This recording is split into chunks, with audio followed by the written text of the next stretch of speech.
Shalom, shalom, shalom, shalom. Moi, je vais partager dans 1 Samuel 2:30. On va lire la parole du Seigneur.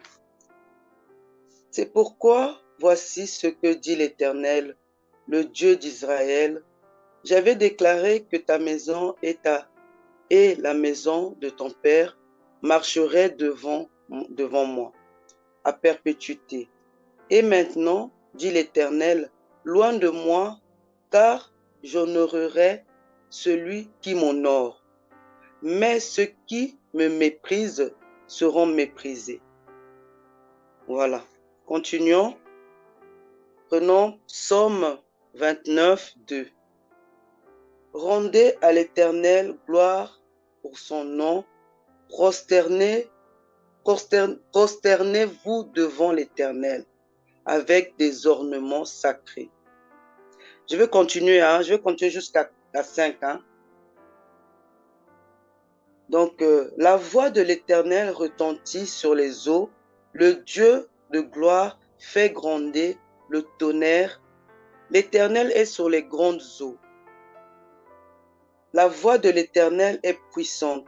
La voix de l'Éternel est majestueuse. La voix de l'Éternel brise les cèdres. L'Éternel brise les cèdres du Liban. Voilà. C'est ce que je veux un peu dire par là, qu'on doit honorer et adorer notre Dieu. On doit l'adorer. On doit le magnifier. On doit vraiment l'honorer, notre Seigneur. Il est puissant, notre Seigneur. C'est notre papa. Donc, il est toujours là pour nos vies. Donc, restons toujours fidèles à notre Seigneur. Faisons-lui les prières. Le remercions. Même si on a des problèmes, on va le remercier parce qu'il est là. Il est pour nos vies, mes frères et sœurs. Donc, faisons toujours des choses pour honorer notre Seigneur. Adorons notre Seigneur parce que c'est lui. On peut l'adorer, on peut vraiment le craindre, on peut le magnifier, on peut vraiment dire vraiment des choses merveilleuses devant notre Dieu. Parce qu'il est fidèle dans nos vies. Il est là, il est là pour nos vies. Il est là, il prend soin de nous. Il ne nous abandonnera jamais, notre Seigneur. Il ne nous abandonnera jamais. Il est toujours fidèle, notre Seigneur. Même si tu as des problèmes de santé, même si continuons le contraire, parce qu'il y a des choses qui peuvent arriver, que tu as oublié le Seigneur. Le Seigneur veut que tu sois toujours là vers lui. Tu sois toujours présent. Prions toujours notre Seigneur. Magnifions toujours notre Seigneur parce qu'il n'y a que lui. Il n'y a que lui. Montrons-lui vraiment qu'il est là toujours présent dans nos vies. Il n'y a personne qui peut nous guider à part lui. Il n'y a personne qui peut nous faire du bien à part lui, mes frères et sœurs. Donc vraiment mon thème de ce matin que je vais dire, mes frères et sœurs, honorer et adorer notre Dieu. On doit adorer notre Dieu, on doit le magnifier, on doit l'exalter. On se réveille le matin, remercier notre Seigneur. Avant de dormir, remercier notre Seigneur. Notre journée, remettez-le, on va remettre toute notre journée dans la main du Seigneur. Tout ce qu'on va faire, on va le remettre dans la main du Seigneur. Que tu as rendez-vous à l'hôpital, tu remets dans la main du Seigneur. Parce qu'on ne sait pas ce qui va se passer. Tout ce que tu dois faire, tu remets dans la main du Seigneur. Ton mariage, tu remets dans la main du Seigneur. Tes enfants, tu remets dans la main du Seigneur. Tout. Parce que comme ça, le Seigneur, il prend vraiment, il t'encercle, le Seigneur. Il est toujours autour de toi. Il n'y a personne qui peut te faire du mal. Parce que si le Seigneur est là, si tu adores le Seigneur, tu n'adores pas les autres pasteurs, tu adores que lui, Seigneur Jésus-Christ de Nazareth. Il n'y a que lui que tu peux adorer. Il n'y a que lui que tu peux servir. Quand tu l'adores, tu verras les choses qui vont arriver dans ta vie. Parce qu'il est là, il est fidèle, notre Seigneur. Il va te donner du travail. C'est lui qui te donne du travail. C'est lui qui va te donner le mariage. C'est lui qui va te donner des enfants. C'est toujours lui. C'est toujours lui. C'est toujours lui. Donc, pour finir, mes frères et sœurs, prenons Ésaïe 25, 1. Ô Éternel, tu es mon Dieu. Je t'exalterai, je te célébrerai ton nom, car tu as fait des choses merveilleuses. Tes desseins conçus à l'avance se sont fidèlement accomplis. Voilà. Donc, Seigneur, je t'exalterai. Seigneur, je vais t'adorer toute ma vie, mon Dieu. Parce que toutes les choses que tu m'as fait, Seigneur, sont accomplies. Seigneur, tu m'as donné des enfants. Seigneur, tu m'as donné un mariage. Seigneur, tu m'as donné une vie que je n'attendais pas, mon Dieu. Parce qu'il y en a d'autres qui sont dans les hôpitaux, mon Dieu. Je suis là, je marche, je mange, je dors, je me réveille. Seigneur, tu es toujours là pour moi. Seigneur, tu prends soin de moi. Sois béni, mon Dieu. Sois élevé, mon Dieu. Voilà ce que je voulais dire, mes frères et sœurs. Continuons à exalter notre Seigneur. Continuons à adorer notre Seigneur. Le Seigneur est toujours là dans nos vies. Il nous abandonnera jamais. Voilà. Je passe la parole à une autre personne. Voilà. Amen, amen, gloire à Dieu. Merci, ma sœur, vraiment, pour ce message qui nous fait du bien. Gloire à Dieu. Ok, donc je vais aussi partager sur un sujet. Donc, le sujet, ça va être sur le fait de s'engager pleinement. De s'engager pleinement pour notre Seigneur. Donc, on a souvent remarqué que des frères et sœurs, on va dire nous tous, hein, quand nous nous engageons dans la voie du Seigneur, et souvent on a tendance à reculer. Donc, je peux prendre des exemples qui sont très simples, hein. Donc, il y a des fois, on sent qu'il y a vraiment cette parole de connaissance qui veut monter en nous, où, voilà, c'est une poussée, en fait, qui nous pousse, par exemple, à parler la langue. À ce moment-là, pour nous, on se dit, voilà, c'est de l'inconnu, on bloque. Ça peut aussi être, voilà, donc je m'engage dans la vie chrétienne, et à force de m'engager, je me rends compte que j'ai du mal, en fait, à m'équilibrer. Donc, qu'est-ce que je fais? Je repars encore dans le monde. Voilà, donc, il y a des choses qui arrivent comme ça où parfois, voilà, pour faire plaisir à mes amis, bon, certes, j'ai arrêté l'alcool. Bon, comme ils sont venus me voir, donc du coup, je leur sers à l'alcool et puis je prends l'alcool. Voilà, donc il y a beaucoup de choses qui nous, qui font que il y a des fois on s'engage uniquement dans la voie chrétienne où on s'engage à suivre Christ et on a tendance soit à bloquer, soit à régresser, soit à reculer. Voilà, donc, or Dieu nous demande à nous tous, hein, que quand nous suivons, quand nous prenons l'engagement de suivre Christ, quand nous nous engageons sur cette voie de la vie chrétienne, il est absolument important de nous engager pleinement et de ne plus reculer et de ne plus bloquer soit les actions du Saint-Esprit dans notre vie. Voilà, pour cela, on va lire Deutéronome 6, verset 24. Je vais lire que Jésus qui sont sur sa parole. L'Éternel nous a commandé de mettre en pratique toutes ces lois et de craindre l'Éternel, notre Dieu, afin que nous fussions toujours heureux et qu'il nous conservât la vie comme il le fait aujourd'hui. Je lis rapidement aussi Psaume 31, verset 19. Oh, combien est grande ta bonté que tu tiens en réserve pour ceux qui te craignent, que tu témoignes à ceux qui cherchent en toi leur refuge, à la vue des fils de l'homme. Psaume 67, verset 4. Les nations se réjouissent et sont dans l'allégresse, car tu juges les peuples avec droiture et tu conduis les nations sur la terre. Voilà, donc ici, Dieu nous appelle simplement à le craindre, à le respecter, à marcher dans l'intégrité, dans la fidélité. Donc, si nous nous engageons dans cette voie qui n'est autre que la vie chrétienne, si nous nous engageons à le servir lui, à ce moment, nous devons savoir que il y a des choses que nous devons complètement couper. Donc, si par exemple nous exhortons, ou nous enseignons, ou nous sommes par exemple dans les services, par exemple protocole, service d'ordre, dans l'instrument et autres, nous devons réaliser que nous servons le Seigneur. Voilà, nous travaillons pour le Seigneur, et à ce moment-là, nous devons réaliser que euh, euh, l'œuvre du Seigneur, c'est ce qui est saint. Et nous aussi, nous devons marcher aussi dans la sanctification. Parce qu'on peut pas aujourd'hui travailler dans l'œuvre du Seigneur. Ça peut être même balayer l'église. Ça peut aussi être, par exemple, euh, comment on appelle ça? Dans les annonces, hein, c'est-à-dire que modérer et autres. Alors, nous devons réaliser que c'est un travail que la Bible appelle sacerdoce, c'est-à-dire que quand on est dans le sacerdoce du Seigneur, nous devons réaliser que euh, notre vie aussi doit refléter l'obéissance à la parole de Christ.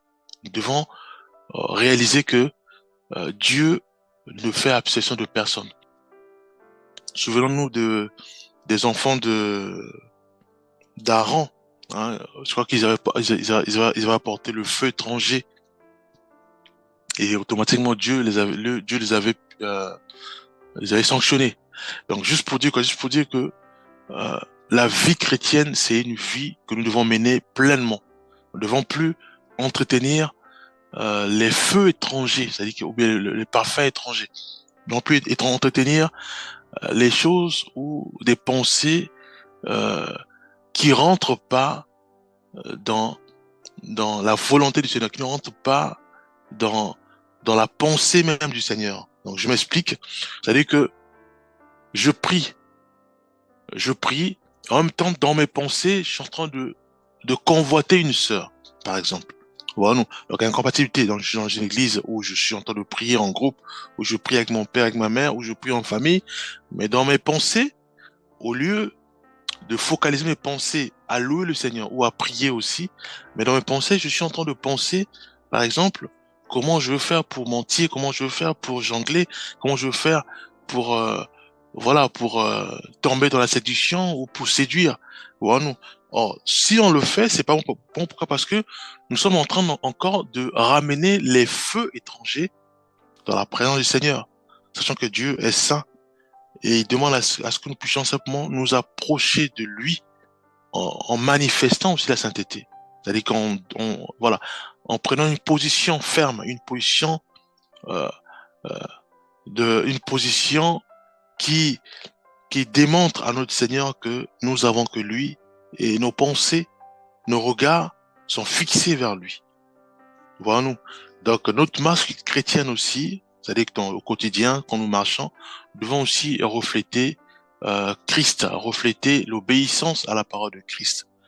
Voilà, nous devons réaliser que la Bible que nous lisons, c'est la parole de Dieu. Et quand nous lisons cette parole-là, nous devons mettre cela en pratique. En faisant ainsi, nous obéissons à notre Seigneur, ce qu'on appelle la crainte du Seigneur. Nous obéissons au Seigneur. Donc, nous devons plus entretenir des pensées qui ne n'ont pas le Seigneur. Nous devons plus mettre un pied dans le service du Seigneur et un autre pied dans le monde. Nous devons plus euh, prendre l'œuvre du Seigneur comme de l'amusement. Non. Même si nous balayons simplement l'église, mais nous sommes dans le sacerdoce. C'est-à-dire que on travaille pour le Seigneur. Voilà nous. Et quand on travaille pour le Seigneur, ça veut dire que nous devons aussi obéir à la parole de Dieu. Nous devons montrer au Seigneur que nous travaillons pour toi, nous sommes sérieux, conscients de ta présence, parce que quand nous balayons l'église, on sait que Dieu est avec nous, Dieu nous regarde, Dieu voit et Dieu voit notre travail. Voit nous. Alors si Dieu, il voit en nous encore, par exemple, des pensées, de la haine, les pensées pour dire voilà, mais attends, il y a que moi qui fais ça, ce n'est plus bon. Parce que c'est comme si nous ramenons le feu étranger dans la maison du Seigneur. Nous ramenons le feu étranger dans la présence du Seigneur. C'est pas bon. C'est pas bon surtout pour nous parce que euh, Dieu est souverain. Dieu il châtie aussi. Dieu corrige. Et c'est pas bien que nous puissions toujours garder des mauvaises pensées dans notre cœur, garder les feux étrangers devant le Seigneur ou à la présence du Seigneur. Voilà. Donc nous devons nous débarrasser de tout ce qui nous nuit. Nous devons nous débarrasser de tout ce qui va à l'encontre de la parole de Dieu.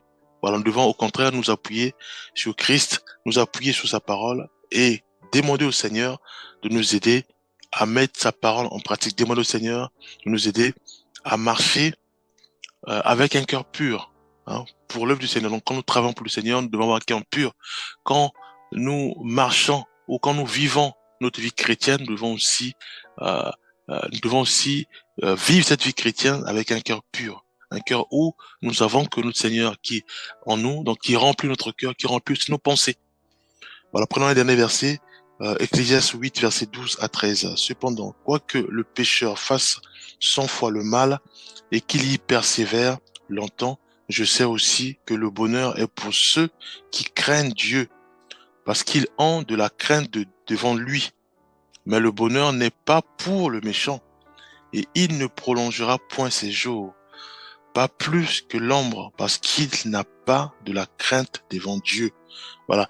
Donc on voit bien comment Dieu s'attache à ce que nous puissions simplement mettre en pratique les lois qu'il a établies. Voyons-nous. Donc en faisant ainsi, oui, nous respectons le Seigneur. Et si nous faisons ainsi, nous aurons une récompense. Ça peut être le salut de l'âme, ça peut être les jours qui sont prolongés sur la terre, ça peut être aussi les bénédictions. Voilà, il y a beaucoup de choses. Donc prenons cela à cœur, respectons Dieu et surtout ses lois. Et aussi, voilà, respectons aussi ce que nous faisons pour le Seigneur. Voilà, juste à part notre bien-aimé Fataki. Ok, merci. Et merci pour la parole. Je crois dans ces quelques minutes qui nous restent, j'aimerais retourner dans le message qu'on avait partagé la fois dernière sur le défi, une matière dans la maison de Dieu ou le défi perdu. Je crois on avait parlé un tout petit peu sur le fils cadet, le jeune fils. J'aimerais prendre avec nous ce matin un ou deux points encore sur le fils aîné. Je vais lire Luc chapitre 15 à partir du verset 25. La Bible dit ceci, je lis au nom du Seigneur. Or, le fils aîné était dans le char lorsqu'il revint et approcha de la maison. Il entendit la musique et le danse. Il appela un des serviteurs et lui demanda ce qui s'est passé. Le serviteur lui dit, ton frère est retourné et ton père a tué les veaux agressés parce qu'il l'avait retrouvé en bonne santé. Le fils aîné s'est mis en colère et ne voulut pas entrer. Son père sortit, le supplia d'entrer. Mais il répondit à son père, voilà, tant d'années que je suis à ton service sans jamais désobéir à tes ordres. Et jamais tu ne m'as donné un chevreau pour que je fasse la fête avec mes amis. Mais quand ton fils est arrivé, celui qui a mangé tes biens avec des prostituées, pour lui tu as tué les veaux agressés. Mon enfant, lui dit le père. Donc je m'arrête par là. Ici, il est question du fils aîné, parce que je parle que ces deux fils étaient perdus. Je vais nous faire voir une ou deux points qui montrent réellement que malgré qu'il était resté dans la maison du père, mais le fils aîné aussi était perdu dans la maison du père. Premièrement, parce que là, on traite sur le comportement de ces deux fils. Vous allez remarquer que lorsque le papa a pris sa fortune pour distribuer à ses enfants, le fils aîné, il n'a pas refusé. Il n'a pas refusé de la part de ses biens, la part des biens qui lui revenaient. Donc cela veut dire que même lui déjà dans son esprit, cela prouve qu'à l'intérieur de lui, il avait déjà cultivé cet esprit et cette pensée. Et c'est le type de gens ou de personnes qui essayent d'agir indirectement derrière les décisions ou les choix de certaines personnes. Ils sont beaucoup dans les églises, dans la famille, des personnes qui entendent qu'une autre personne initie un mouvement pour que lui aussi en bénéficie de ces mouvements. Donc, c'est aussi l'un de l'immaturité. Parce qu'un homme mature, ce n'est pas que c'est l'homme qui attend les autres prennent les décisions pour qu'il, lui, il s'aligne derrière cela. Mais c'est une personne aussi qui a la capacité d'initier une chose. On voit dans le fils aîné, il attendait que le petit, les cadets, puisse commencer pour que lui aussi en bénéficie. Alors que lorsque vous regardez dans Deutéronome, lorsqu'on parle de la distribution, il y a un droit qui est connu en Israël, c'était ce que nous appelons le droit d'aînesse. Donc, celui qui était l'aîné, il en profitait beaucoup de la part ou bien de la richesse de son père par rapport à celui qui était le petit.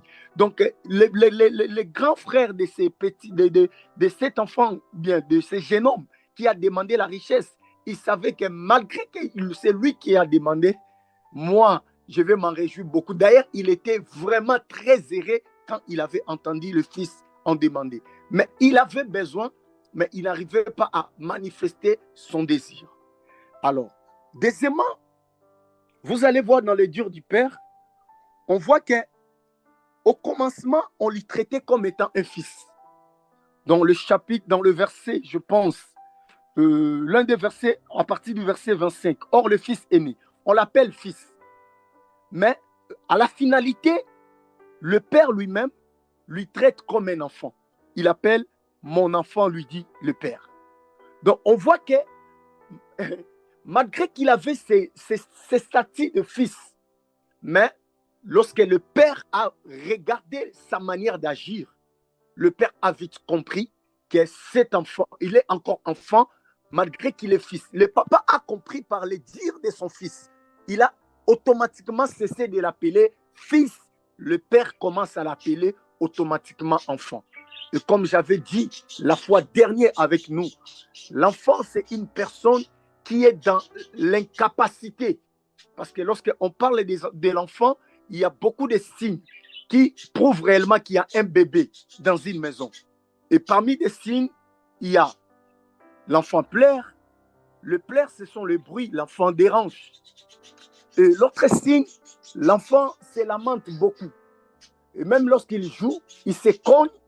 Lui-même qui jouait, quand il se cogne, tout le monde dans la maison doit connaître que l'enfant là vient de se faire quelque chose. C'est ça l'image que nous trouvons dans la vie de ses fils aînés. Donc, il est une personne, un enfant ne supporte pas parce que l'immaturité, le plus grand niveau ou bien le plus haut niveau de l'immaturité du fils aîné, c'est dans son incapacité d'accueillir celui qui a fait le mal, qui revient vers lui. Donc d'ailleurs, même le fils là, il n'a pas commis le péché envers lui. Ce n'est pas ses biens qu'il a gaspillé. Mais le fils aîné, dans son immaturité, il était incapable d'accueillir. C'est le type de personnes qui sont incapables de recevoir les personnes qui les font du mal lorsqu'ils reviennent pour leur demander pardon. Donc celui-ci m'a offensé, même s'il revient, je ne peux pas lui pardonner. Celui-ci, il m'avait fait ceci l'année telle, même s'il revient avec ses pardons, je ne peux pas lui recevoir dans ma maison. Celui-ci, c'est aussi l'image de beaucoup. Et regardez même Jésus, comment il traitait les disciples. Dans Jean chapitre, je pense, 16, le verset 12 à 13. Jésus leur dit ceci. J'ai encore beaucoup de choses à vous donner, mais je ne peux pas vous les donner parce que vous n'avez pas la capacité de faire quoi? De les porter. Vous voyez? Donc quand on voit à une personne l'incapacité de porter certaines choses, on traite ces personnes des immatures parce qu'un immature ne peut pas porter beaucoup de choses en lui. Et même les apôtres qui marchaient avec Jésus les a traités comme étant des personnes à un moment donné, malgré qu'ils avaient ce titre d'apôtre, malgré qu'ils chassaient des démons, malgré ils annonçaient aux autres, je ne sais pas quoi, mais Jésus a trouvé l'incapacité de porter certaines choses. Il y en a beaucoup qui sont comme le fils aîné. Il a l'incapacité de recevoir une personne qui revient vers lui, qui reconnaît ses fautes. Parce qu'étant humain, il y a des moments où une personne peut te faire du mal. Il le fait peut-être inconsciemment. Il le fait peut-être parce qu'il n'avait pas assez de maturité ou bien des leçons sur un domaine quelconque de la vie. Donc, il a commis un péché, il t'a offensé parce qu'il était immature. Parce qu'à un moment donné, lorsqu'on est enfant, on peut blesser plusieurs personnes. Lorsqu'on manque des enseignements, on peut être la cause de plusieurs blessures. Mais à un moment donné, lorsque nous grandissons, on commence à comprendre, la chose que j'avais commise, là, ça, ce n'était pas bien. Pourquoi j'ai fait ceci? Pourquoi j'ai fait cela? Non, je dois retourner. Donc, c'est comme, d'ailleurs, si je regarde bien avec l'œil vraiment très pointu par rapport à ses deux fils, vous allez voir que le père, il traite le jeune fils comme étant fils, malgré qu'il était parti, parce qu'on trouve en lui la maturité d'ailleurs. Pourquoi? Parce qu'il a reconnu ses fautes. Donc, ce n'est pas des reculs. Ça montre réellement que cet enfant, il n'est pas enfant, il est vraiment immature maintenant. Parce que ce n'est pas n'importe qui retourne, qui fait marche en arrière. Ce n'est pas n'importe qui revient pour demander pardon. Ce n'est pas n'importe qui revient pour se rabaisser. D'ailleurs, le père traite son fils, le jeune fils, comme étant fils. Au commencement jusqu'à la fin, il les traite comme fils. Mais celui qui était resté, qui se glorifie en restant dans la maison du père, le père lui dégrade. Ce n'est pas le fils qui s'est dégradé lui-même, mais c'est le père lui-même qui a enlevé le statut du fils pour lui attribuer le statut d'enfant. Parce qu'il a vu en lui encore cette capacité. Il a vu en lui encore le fruit qui n'est pas encore mûr. Parce que la maturité, c'est la capacité aussi qu'on trouve dans les fruits lorsque les fruits est mûr. Donc, le fils aîné, il était dans les capacités de recevoir son fils et de recevoir son frère. C'est ça que là où je traite, comme je disais dans le thème, le deux fils immatures. Donc, le premier fils, le jeune fils, son immaturité, c'était dans les capacités de gérer les biens qu'il a reçus de la part du père. Il a pris, il est allé, il a tout gaspillé. Le fils aîné, son immaturité, c'était dans les capacités de recevoir son propre frère. Un frère qui a gaspillé, même lui-même dans ses propos, il parle du bien du père. Il n'a pas gaspillé ses biens, il n'a pas gaspillé sa richesse, il n'a pas gaspillé sa fortune, mais il a gaspillé les choses qui appartenaient au père. Mais lui, il était dans les capacités de recevoir une telle personne. Donc voilà, pour ne pas monopoliser la parole, je peux m'arrêter par là. Que le Seigneur nous bénisse et bénisse sa parole et nous fasse grâce de creuser encore plus davantage dans ce que nous venons de partager par la grâce de Dieu. Merci.